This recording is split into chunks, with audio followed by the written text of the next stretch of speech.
Pakistan super league PSL 10ম আসর মাঠে গড়িয়েছে। চলতি পিএসএলে বিদেশি ক্রিকেটাররা ব্যস্ত সময় কাটাচ্ছেন। এবারের পিএসএলে 3 বাংলাদেশি ক্রিকেটার দল পেয়েছেন। তারা হলেন লিটন দাস, রিশাদ হোসেন ও নাহিদ রানা। চলমান পিএসএল খেলার জন্য রিশাদ হোসেন ও লিটন দাসকে পুরো আসরের জন্য অনাপত্তি পত্র দেয় বাংলাদেশ ক্রিকেট বোর্ড বিসিবি। অন্যদিকে নাহিদ রানাকে আসরের শুরু থেকে খেলার অনুমতি দেয়নি বোর্ড। জিম্বাবুয়ের বিপক্ষে সিরিজের প্রথম টেস্ট খেলার পর পিএসএল খেলার জন্য এনওসি পান গতি তারকা নাহিদ রানা। তাই আসরের মাঝপথে পিএসএলে যোগ দিতে উড়াল দিলেন এই তরুণ টাইগার ক্রিকেটার। শনিবার 26শে এপ্রিল পিএসএল খেলতে দেশ ছেড়েছেন নাহিদ রানা। দুপুর 1টায় হজরত শাহজালাল আন্তর্জাতিক বিমানবন্দর থেকে দুবাইয়ের উদ্দেশ্যে উড়াল দেন তিনি। সেখান থেকে পাকিস্তান যাবেন ডানহাতি এই পেসার। দেশ ছাড়ার আগে নাহিদ জানিয়েছেন ভালো করতে বেশ আত্মবিশ্বাসী তিনি।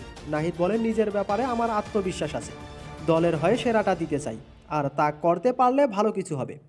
নাহিদ রানা এবারেই প্রথম বিদেশি কোনো লিগে খেলতে যাচ্ছেন।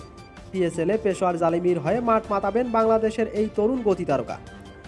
পিএসএলের 10ম আসরের ড্রাফটে গোল্ডেন ক্যাটাগরি থেকে নাহিদকে দলে ভেড়ায় পেশোয়ার জালিমি, যে দলে আছেন বাবর আজম, সাইম আইয়ুবের মতো তারকারা।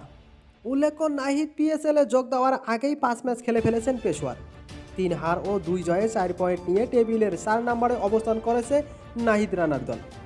আগামীকাল রোববার 27শে এপ্রিল রাত 9টায় কোয়াটা গ্ল্যাডিয়ার্সের বিপক্ষে নিজেদের 6ষ্ঠ ম্যাচ খেলতে মাঠে নামবে পেশোয়ার জালিমি। সব কিছু ঠিক থাকলে এই ম্যাচ দিয়েই পিএসএলে অভিষেক হতে পারে নাহিদ রানার। তো শেষ পর্যন্ত কি টাইগার পেসার নাহিদ রানা পিএসএলের মাঠ মাতাতে পারবেন, সেটা অবশ্য দেখার অপেক্ষা। তো বাংলার টাইগার পেসার নাহিদ রানা সম্পর্কে আপনাদের যদি কোনো মন্তব্য থাকে তাহলে অবশ্যই কমেন্টে জানাবেন। আর ভিডিওটি ভালো লাগলে লাইক করতে ভুলবেন না। সবাই ভালো থাকবেন, সুস্থ থাকবেন। আল্লাহ হাফেজ।